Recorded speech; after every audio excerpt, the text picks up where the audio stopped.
नमस्कार, मी रायचंद्र शिंदे. आपण पाहताय आपला आवाज. तुम्हा सर्वांचं मनपूर्वक स्वागत. आज राष्ट्रीय विज्ञान दिन या निमित्ताने आम्ही तुम्हाला घेऊन जाणार आहोत एका विज्ञान जत्रेत. खोडद येथील जीएमआरटी प्रकल्पात आज विज्ञान प्रदर्शन आयोजित केलं गेलं होतं आणि या प्रदर्शनात अनेक नामवंत संस्था, शाळा व अभियांत्रिकी विद्यालये सहभागी झाली होती. 2 दिवसीय प्रदर्शन सर्वांसाठी खुलं राहणार आहे.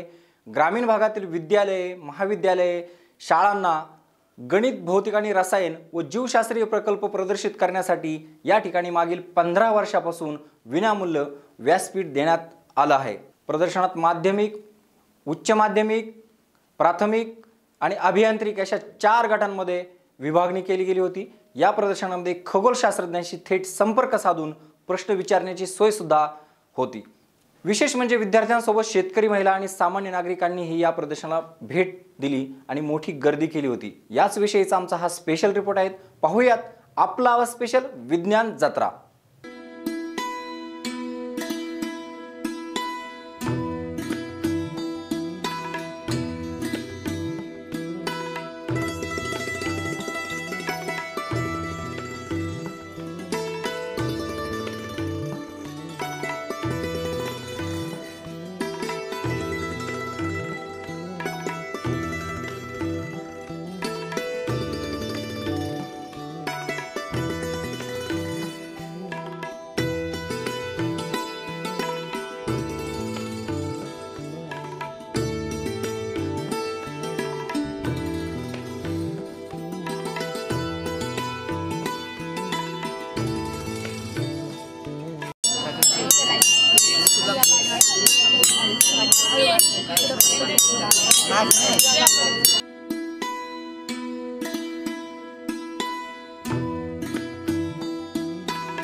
जत्रा म्हटलं की गर्दी आलीच आणि विविध दुकानंही.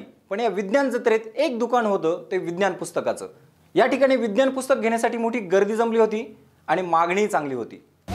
विज्ञानाच्या औचित्य साधून आम्ही विज्ञानाचा स्टॉल इथे लावतो. त्याच्यामध्ये काही पुस्तकांना मागणी असले जाणवते. त्याच्यामध्ये बाळ फोंडकेंचं पुस्तक आपण पाहू शकता. त्याच्यामध्ये का कोण कसं आहे, अच्युत गोडबोले यांच्या पुस्तकांना मागणी असलेली आपल्याला जाणवते. आणि मोठ्या प्रमाणामध्ये हा विज्ञान उत्सव 2 दिवस साजरा केला जातो. साधारणतः मुलांना आम्ही सवलतीच्या दरात पुस्तके देतो. 10 ते 15% सवलत देतो. विज्ञान पुस्तकांना बऱ्यापैकी चांगली मागणी आहे. मुलं विज्ञान पुस्तके मागतात. त्यांना विविध विषयाचे प्रयोग कसे करावे आणि त्या संदर्भातली पुस्तकं मोठ्या प्रमाणात विकली जातात. माझे नाव मोरे विद्या चिंतामण. मी वीर सावरकर विद्यालय या शाळेमधून आलेले आहे. मी पहिल्यांदाच या प्रोजेक्टमध्ये सहभाग घेतलेला आहे. मला सहभाग करणारे शिक्षक, त्यांचं नाव थोरात सर, मार्गदर्शक इनामदार मॅडम आहेत व ही माझी मैत्रीण दुर्गा ढमनेरे. माझ्या प्रोजेक्टचं नाव ट्रॅफिक कंट्रोलर आहे.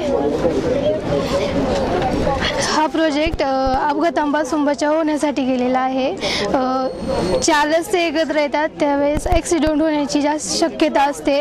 त्यासाठी आम्ही इथे कंट्रोल रूम बनवलेली आहे व इथं हे कंट्रोलर आहे. तर ही जी गाडी ही इकडनं येते ते सिस्टीव असणार आहे आणि ही गाडी इकडनं येते. सिस्टीवमधून आपल्याला कंट्रोल रूममधून सगळं दिसतं. हे गाड्या कुठून फास्ट वगैरे आहे का नाही ते, आणि त्याच्यामुळं इकडनं येणारी गाडी आणि इकडनं येणारी गाडी ह्या 2 गाड्यांचा इथं ॲक्सिडेंट होऊ शकतो. तर हा ॲक्सिडेंट होऊ नये म्हणून आपल्याला इथं सिस्टीममधून कंट्रोलमध्ये दिसणार. मग आपण पहिल्यांदाच ही गाडी स्लो करण्यासाठी ही कंट्रोलरचं बटन दाबायचं. मग ही गाडी इकडनं कंट्रोलर वरती हे होणार आणि मग ही गाडी जो चालक आहे तो गाडी स्लो करणार किंवा मग याच्यावरती आली की गाडी मग स्लो होणार आणि मग अपघात होऊ शकत नाही. Good morning. I'm Asmita Nandi and she is Pranjal and she is Rishika. Our school name is Bloomington International School and we have made the bioplastic and our project is guided by Namrata ma'am, Smita ma'am and Deepa ma'am. So as you know that the plastics nowadays in our environment are acting as a toxins. They are the crude oil based plastics which are harming our environment in a very adverse way. They do not degrade. They take billions and billions of years, still they do not degrade. It is due to the presence of the crude oils and the different chemicals present in them. So we decided to make a plastic which is biodegradable, which can degrade and also will have the properties of as same as that of the plastics. So we have made this biodegradable plastics. These plastics are made from natural polymers, that means the cellulose, which is easily degradable. These plastics degrade within 80 days of its makage when in contact of soil and microorganisms. And if this plastic is left in the atmospheric conditions, then it will not degrade, as it needs microorganisms to act on the cellulose, that is the polymer, for its degradation to take place. So for the making of this bioplastic, glycerine, cornstarch, vinegar, water is taken and then mixed in proper quantities. 2 tablespoons of cornstarch, 2 tablespoons of glycerine, 1 tablespoon of water and 1 tablespoon of vinegar is taken in a cooking pan or a cooking pot and then heated on the stove. And while the mixture occurs like this, how the cornstarch bioplastic looks like, you can see the one material is there. That such like material occurs, and then when this plastic is warm, it can be given any shape as this. It can be it is easily moldable. And when after the molding and when the plastic is as per our will and wish, we can leave it in the sunlight for drying for 48 hours, and after 48 hours of perfect drying, the plastic will become like this. This plastic is all the ingredients in the proper quantity, and hence it is stretchable. It is even waterproof due to the cooking oil that is added in few drops to it. The cornstarch, which acts as the starch, acts as the basic polymer of this bioplastic. These bioplastics have high tensile strength, and its tensility depends on the amount of the glycerine that is added to this bioplastic. The plastic, if the amount of cornstarch is more, then the plastic becomes brittle due to the amount of starch present in it is more. This plastic will become brittle and it will easily break, as you can see.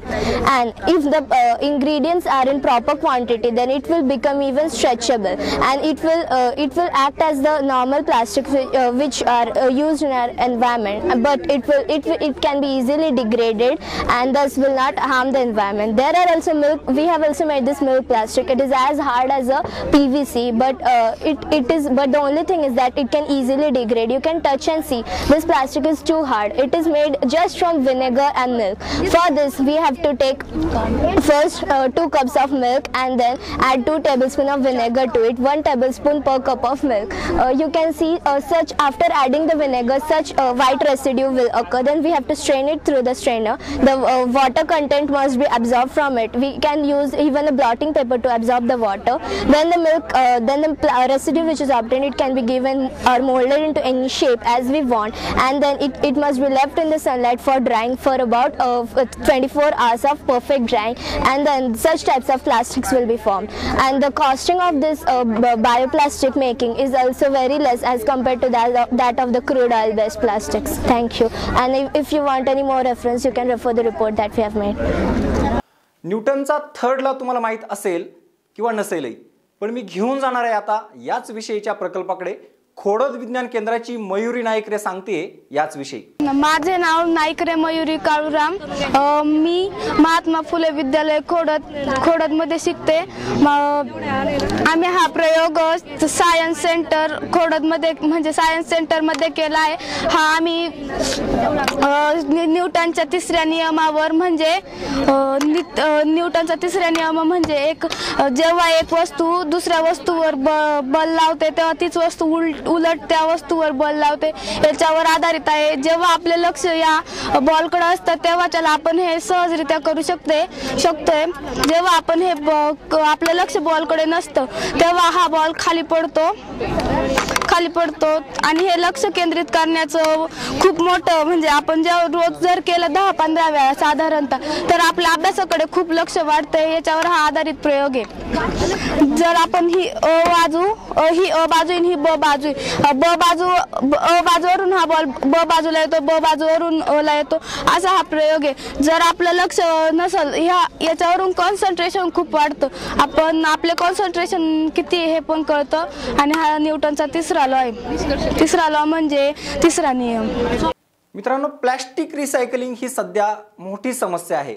या समस्येवर हा पुढचा प्रयोग आहे बदलापूर येथील आदर्श विद्यालयाचा.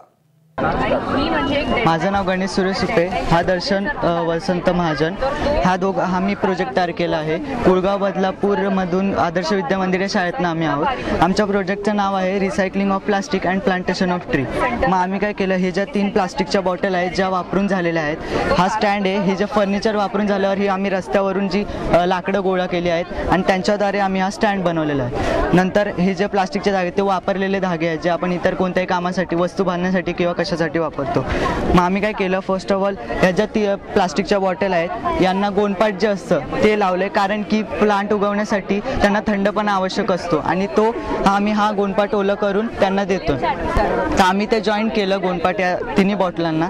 नंतर आम्ही त्यांना वर 2 भोकं पाडली, नंतर खाली 2 भोक पाडली. नंतर हे जे वरची 2 भोकं आहेत त्यांच्यामधून आम्ही हा प्लास्टिक थ्रेड काढला आणि या खिळ्यांना लावला. असं प्रत्येक बॉटलचं आम्ही केलं. नंतर मग आम्ही त्यात माती टाकली ज्याच्यात न्यूट्रिएंट्स वगैरे जे आवश्यक असतात प्लांटला ते त्याच्यात होते. नंतर मग आम्ही त्याच्यात ओवा जे आपल्याला माहिती आहे की ज्याचं पान पण आपण लावलं तर ते पानफुटीसारखं पसरत शेवटी ते चांगलं म्हणजे असं वाढू शकतं. तर ते आम्ही असे त्याचे मुळासकट किंवा अशा फांद्या तोडून लावल्या त्याच्यामध्ये. नंतर आम्ही ही जी खालची जी 2 भोकं होती त्यांच्यामधून हे 2 थ्रेड जे तुम्हाला दिसत आहेत ते काढले आणि असे प्रत्येक बॉटलमधून शेवटी काढून आम्ही ही जी खालची बॉटल आहे तिच्यामध्ये ते काढलेत. मग नंतर जर या बॉटलमध्ये, वरच्या बॉटलमध्ये आपण पाणी टाकलं तर हे जे धागे आहेत त्यांच्या मार्फत हे थेंब किंवा धारेद्वारे असे प्रत्येक बॉटलला मिळत जातं.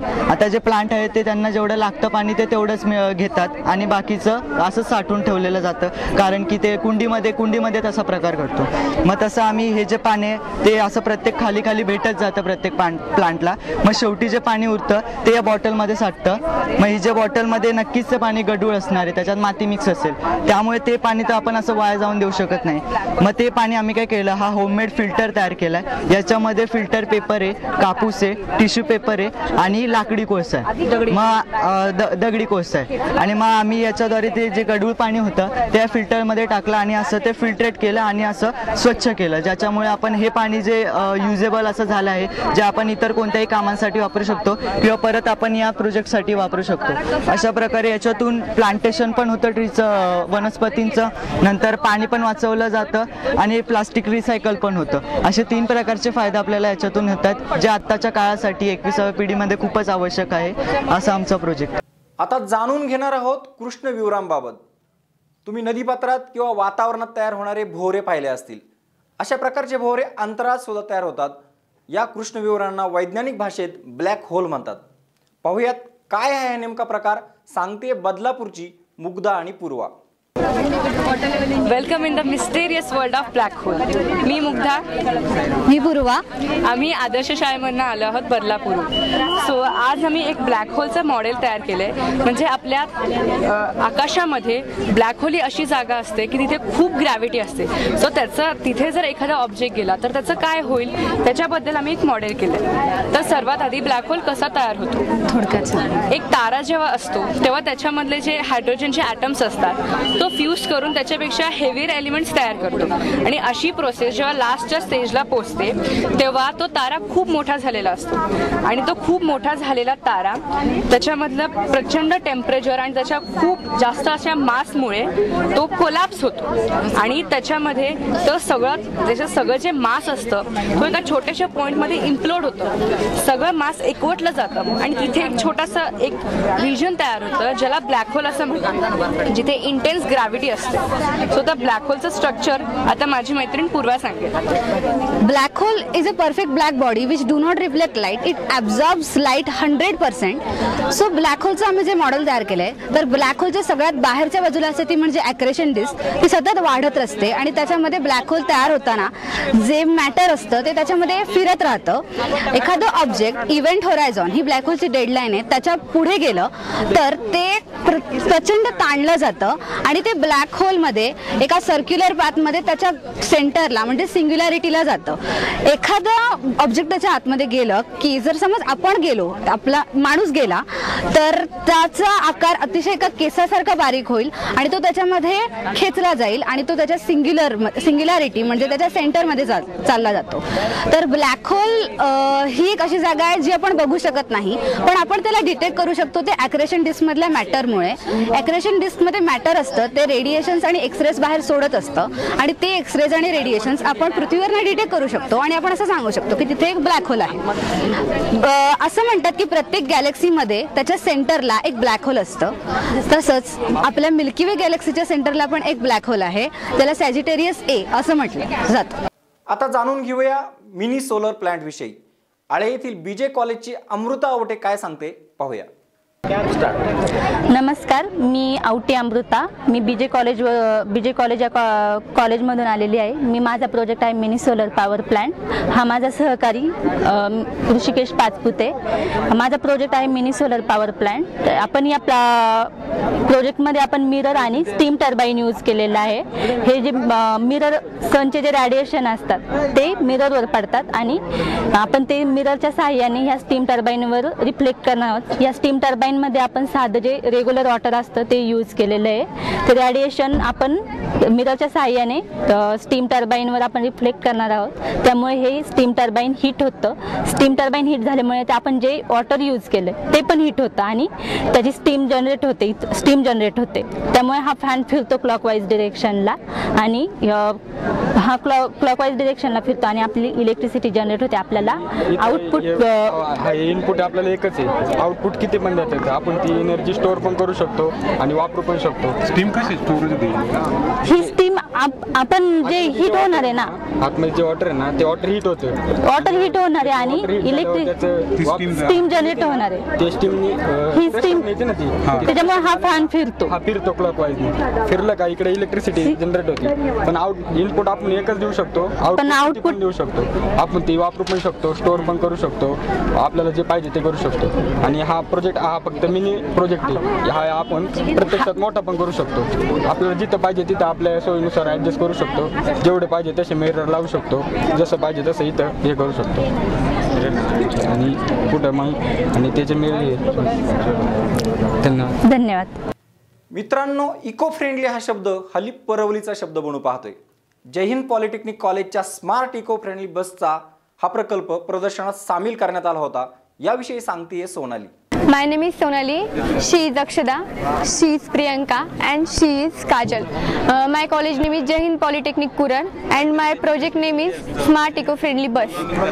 आता आपण ज्या कन्व्हेन्शनल बस यूज करतो त्याच्यामध्ये आपण डिझेल, पेट्रोल ते यूज करतो, पण त्याच्यामुळे खूप प्रदूषण वाढते. आता हल्ली पोल्युशन खूप इन्क्रीज होते, त्याच्यामुळे आपल्याला खूप हार्मफुल इफेक्ट जाणवत आहेत पोल्युशनचे. त्याच्यामुळे ते पोल्युशन कमी करण्यासाठी आम्ही ही बस डिझाईन केलेली आहे. त्याच्यामध्ये वायरलेस चार्जिंग होणार आहे ह्या बसचं आणि त्या चार्जिंग थ्रू बस चालणार आहे. आणि हा आमचा बस स्टॉप आहे आणि बस स्टॉपवर हा LCD दिलाय. त्या LCD वर जेव्हा ही बस स्टॉपवर रीच होणार तेव्हा बसचा नंबर आणि बस जी नेम असेल त्या बसचं नेम इथे येणार. ती बस जेव्हा रीच होईल तेव्हा नंबर येणार. आणि एक मिनिट आम्ही दाखवते.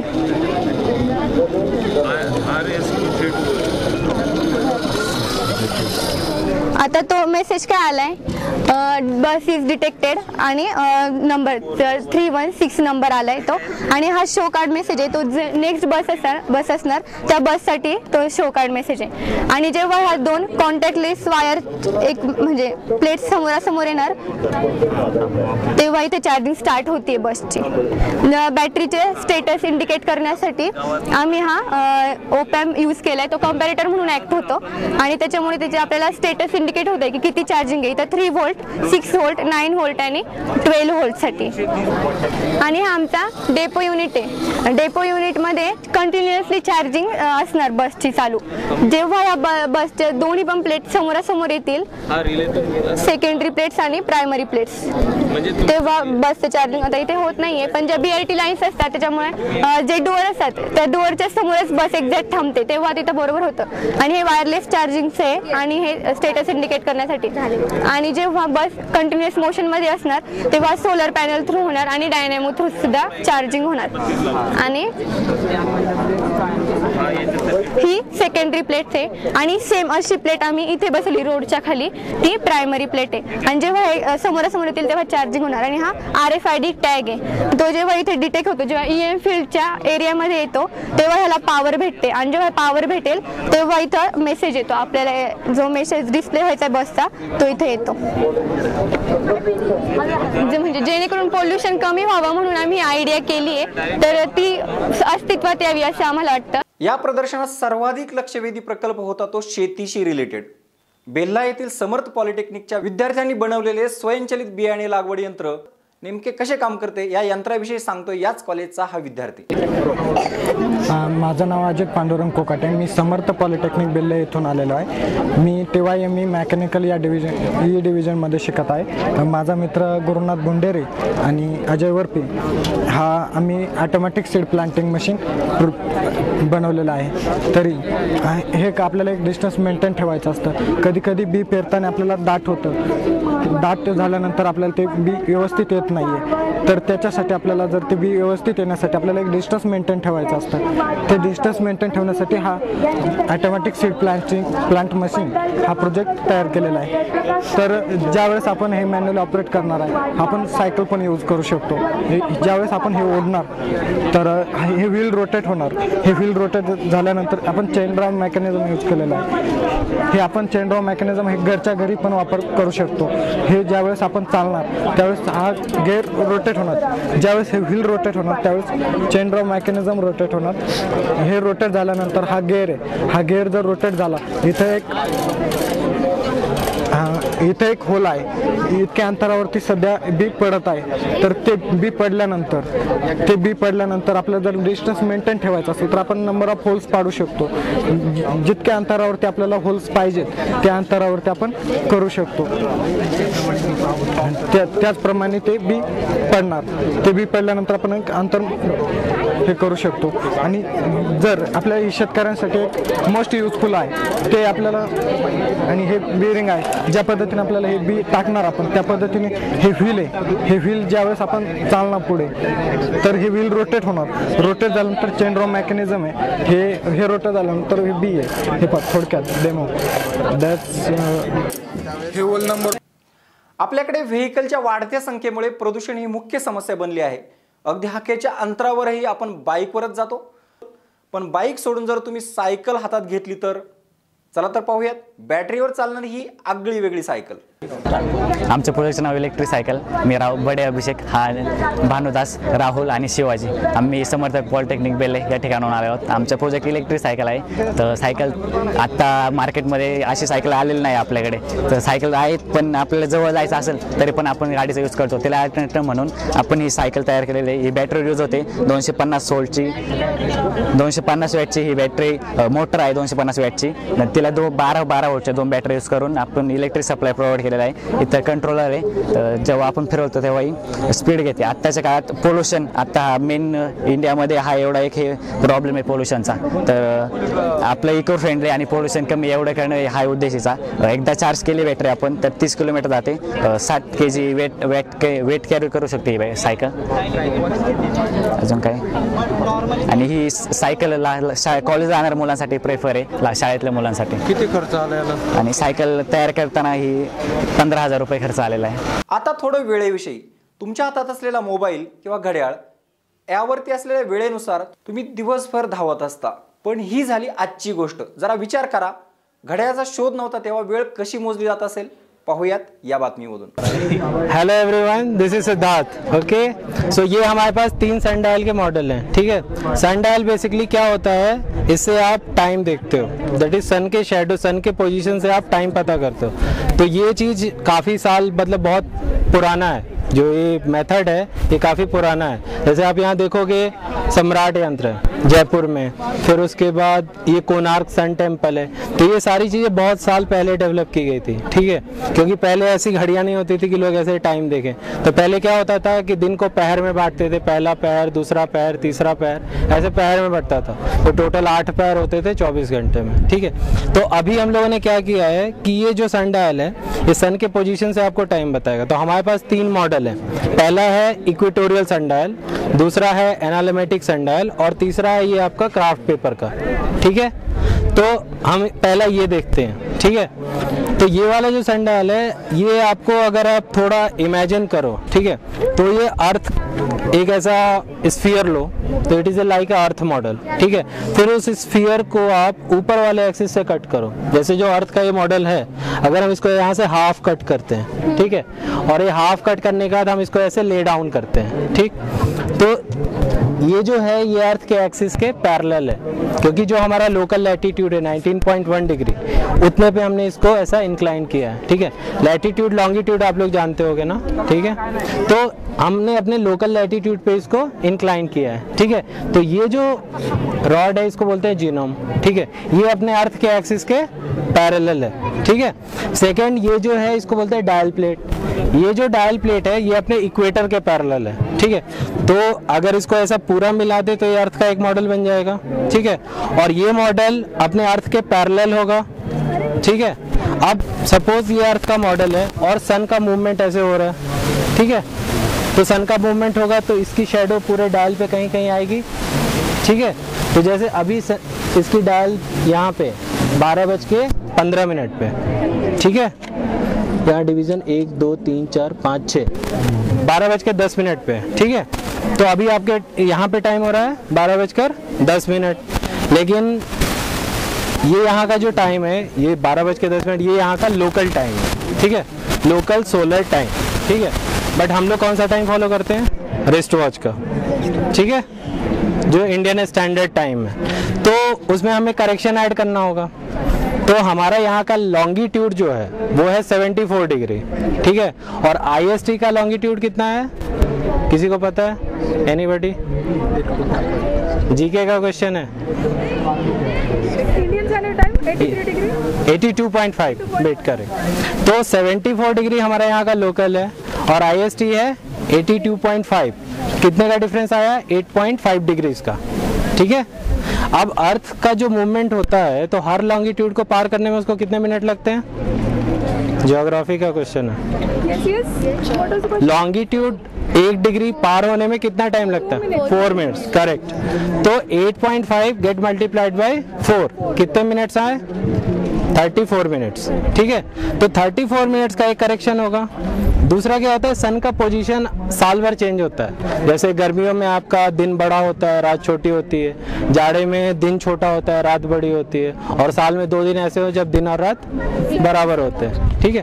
तो वो जो पोजीशन होती है सन की वो हर डे की अलग अलग होती है। तो एक उसका करेक्शन और एक लॉन्गिट्यूड करेक्शन, वो दोनों करेक्शन ऐड करके हम लोगों ने पूरे मंथ का एक एवरेज निकाला, ठीक है।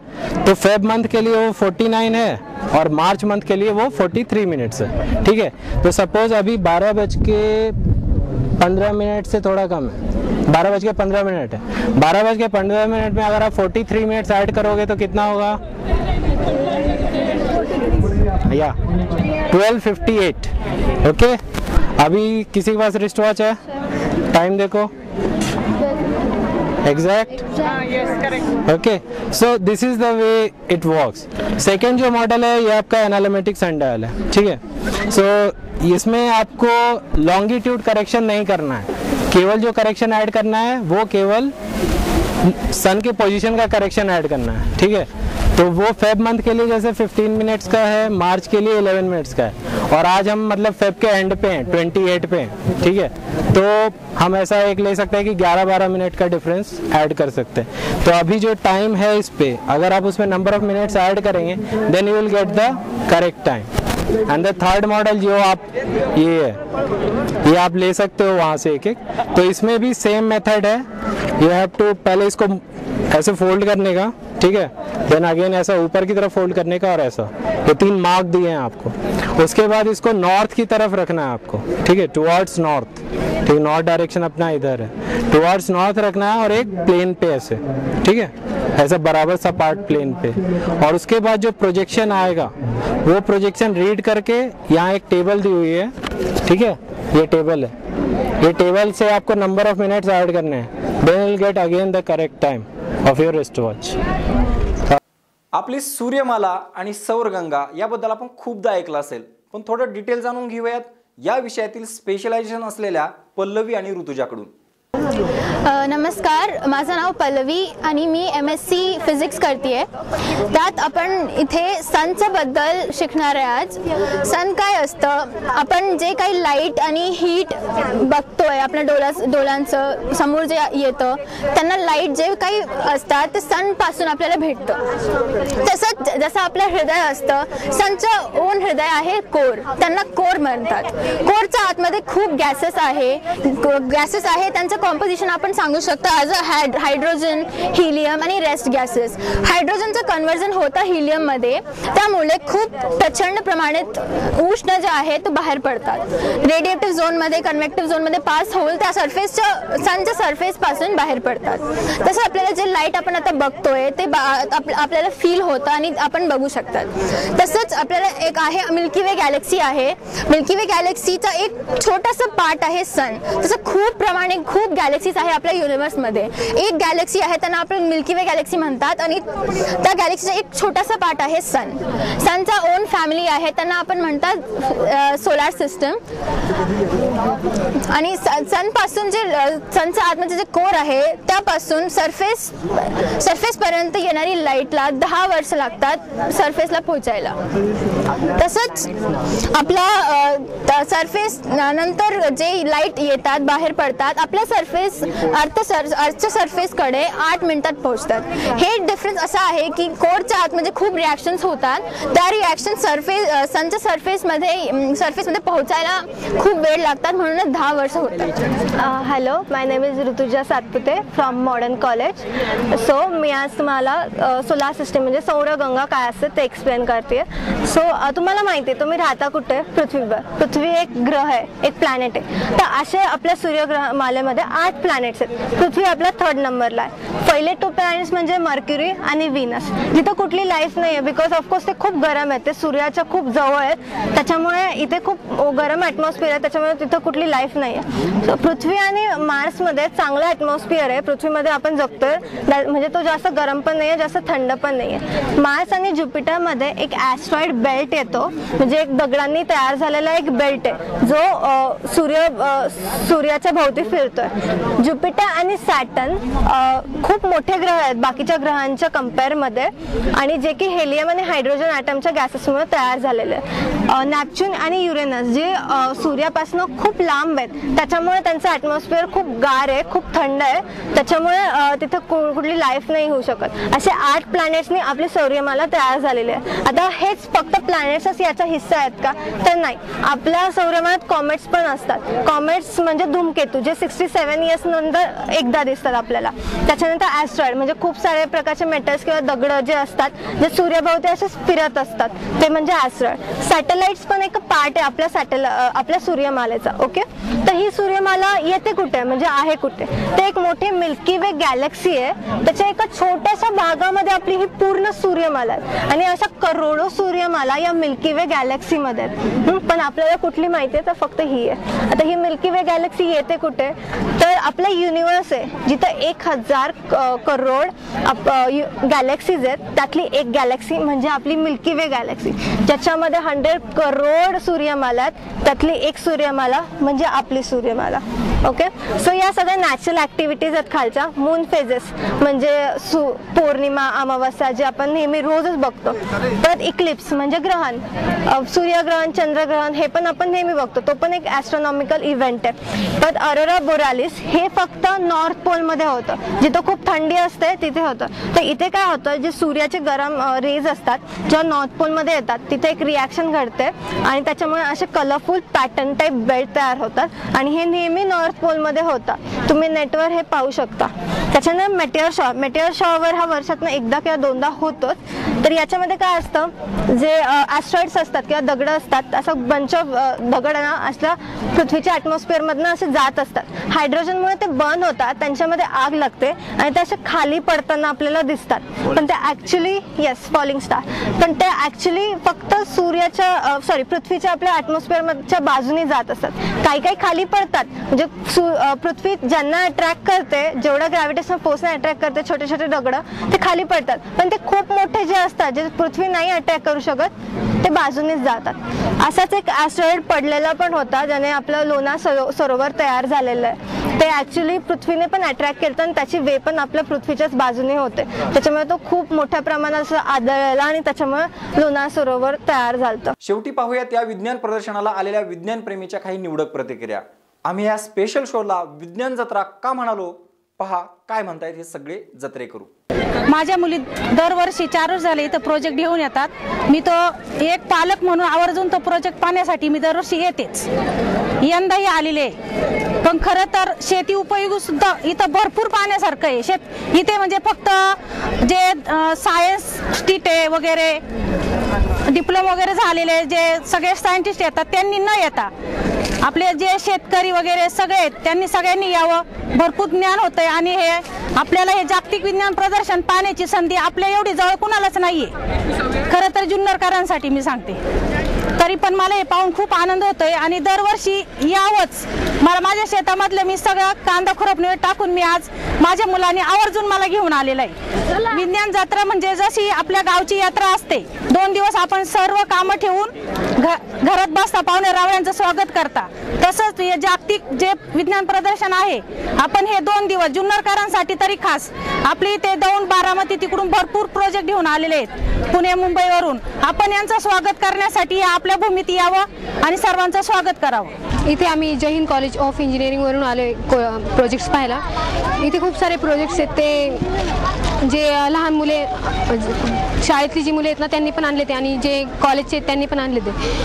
खूप सारे असे डिजिटल प्रोजेक्ट्स आहे, like smart ration card, eco friendly bus, अजून असेच खूप सारे युजफुल प्रोजेक्ट्स आणले ते, जे लहान मुलांपासून मोठ्या लोकांपर्यंत सगळ्यांसाठी युजफुल आहेत. दरवर्षी आम्ही आमच्या विद्यार्थ्यांना या GMRT मध्ये सलग 3 वर्ष आम्ही आमच्या विद्यार्थ्यांना या ठिकाणी विविध वैज्ञानिक साहित्य पाहण्यासाठी घेऊन येत असतो.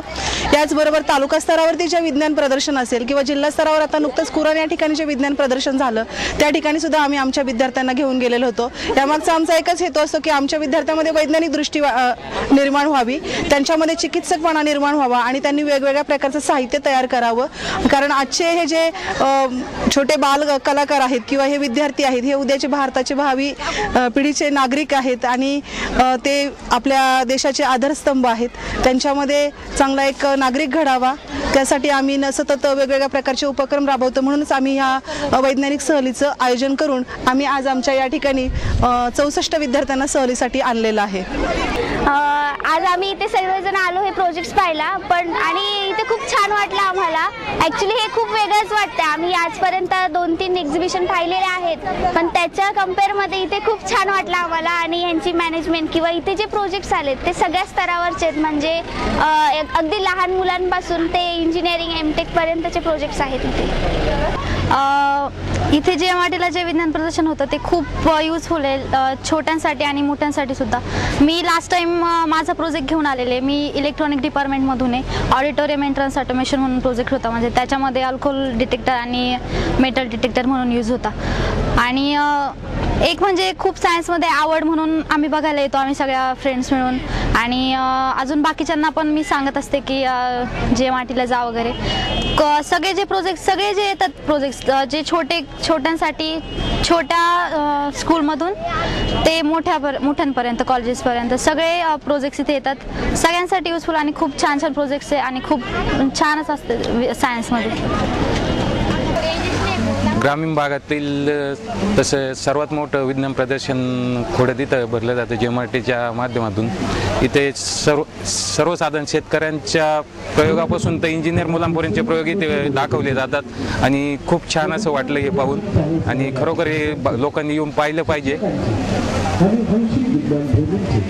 आज इथेच थांबूयात. तुम्ही पाहत होता आपला आवाजचं स्पेशल बुलेटिन विज्ञान जत्रा. तर कसं वाटलं हे आमचं स्पेशल बुलेटिन आम्हाला नक्की कळवा. आमच्या यूट्यूब लिंकवर आणि फेसबुक लिंकवर जाऊन तुम्ही तुमची प्रतिक्रिया नक्की कळवा. पाहत राहा आपला आवाज, हाक तुमची, साथ आमची. धन्यवाद.